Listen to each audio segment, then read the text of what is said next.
প্রতিদিন শিক্ষা ব্যবস্থাটাকে ধ্বংস করা যায়।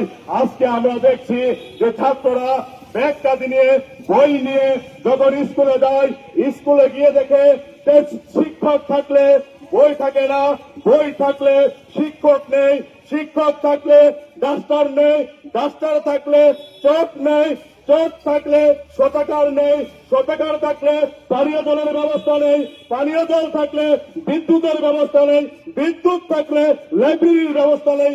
এইরকম পরিস্থিতি আমাদের রাজ্যের মধ্যে বিজেপি সরকার স্থাপন করে দেখেছেন। আপনারা দেখছেন যে ছাত্ররা ব্যাগ কাঁধে নিয়ে স্কুলে যায়, প্রতিদিন স্কুলের পরিকাঠামো শিক্ষকের দাবি নিয়ে রাস্তায় বসছে প্রতিদিন। কারণ এ রাজ্যের মধ্যে প্রত্যেকটি স্কুলে আজকে একদিক দিয়ে পরিকাঠামোগত সমস্যা আর অন্য দিক দিয়ে শিক্ষক স্বল্পতায় ভুগতে হচ্ছে।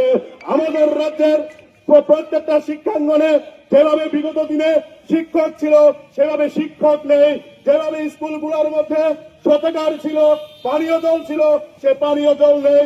আজকে সারা রাজ্যে 4,000-এর বেশি স্কুল রয়েছে, তার মধ্যে 2,000-এর বেশি স্কুলে আজকে শৌচাগার নেই। শৌচাগারের জন্য ছাত্র ছাত্রী শিক্ষক শিক্ষিকাদের পাশের বাড়িতে যেতে হচ্ছে শৌচাগার ব্যবহার করার জন্য। প্রায় 800-এর বেশি স্কুলে আজকে বিদ্যুতের ব্যবস্থা নেই, 1800-এর বেশি স্কুলে আজকে পানীয় জলের ব্যবস্থা নেই। রাজ্যে 68% স্কুলে আজকে পাঠাগার নেই, লাইব্রেরি নেই, লাইব্রেরি থাকলেও লাইব্রেরিতে আজকে বই নেই। এইরকম অভিভাবকদের মধ্যে কিভাবে তাদের ছাত্রদের, কিভাবে তাদের সন্তানদের আগামী দিনে স্কুলে পাঠাবেন, সরকারি শিক্ষার সুযোগ কিভাবে তাদের সন্তানরা গ্রহণ করবেন তা নিয়ে চিন্তিত হয়ে পড়েছেন। অসংখ্য অভিভাবকরা আমাদের সাথে যোগাযোগ করছে যে এসএফআইয়ের আন্দোলন সংগ্রাম যদি না হয়, রাজ্যের শিক্ষা দপ্তর, রাজ্যের মধ্য শিক্ষা পরিষদ যেভাবে আক্রমণ নামিয়ে আনছে, এই আক্রমণ থেকে ছাত্রদের রেহাই পাওয়ানো সম্ভব হবে না। তাই আমাদের রাজ্য কমিটি আমরা সিদ্ধান্ত গ্রহণ করেছি, যেখানেই সম্ভব আমাদের পথে নামতে হবে। এই জনবিরোধী তুগলকি সিদ্ধান্তের বিরুদ্ধে পথে নেমে আমাদের আন্দোলন সংগ্রাম করতে হবে। অনেকেই মনে করেন যে আন্দোলন সংগ্রামের মধ্য দিয়ে কোনো কিছু আদায় করা সম্ভব না। আমরা দেখেছি আমাদের আগরতলা শহরের রবীন্দ্র ভবনের সামনে নাইট ক্লাবের নামে রবীন্দ্র ভবন চত্বরকে কলুষিত করবার প্রয়াস তারা নিয়েছিল রাজ্যের সরকার।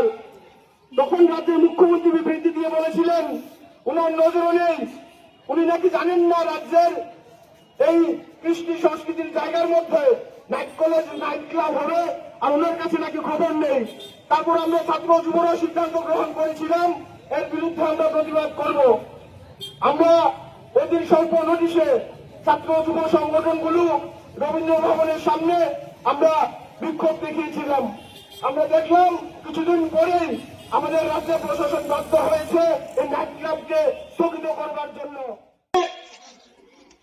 সরকার, বিজেপি সরকার, মোদীর সরকার, মানিক শাহ সরকার, এই সরকার শুরু থেকেই শিক্ষা ব্যবস্থাকে ধ্বংস করার জন্য, বেসরকারীকরণ করার জন্য, বেসরকারীকরণ করার জন্য চেষ্টা করছে, অপচেষ্টা চালিয়ে যাচ্ছে। আমরা প্রথম থেকে বলছি এই সরকারটা যদি ক্ষমতা নষ্ট করতে বসতে পারে তাহলে এই রাজ্যের ছাত্রছাত্রীদের ভবিষ্যৎ অন্ধকার হয়ে যাবে। আমাদের কথা এবং তাদের কাজ মিলে যাচ্ছে। তারা একের পরে বিদ্যালয়গুলিকে বন্ধ করে দেওয়া হলো, 18 পরে বেসরকারীকরণ করে দেওয়া হলো, বিদ্যালয় ভাগ করে। এখন তারা মাধ্যমিক উচ্চ মাধ্যমিকের ফি 2-3 গুণ বৃদ্ধি করে দিল। এই যে শিক্ষাক্ষেত্রে শিক্ষাটাকে ধ্বংস করার চেষ্টা কার স্বার্থে হচ্ছে, কার স্বার্থে বৃদ্ধি করা হচ্ছে।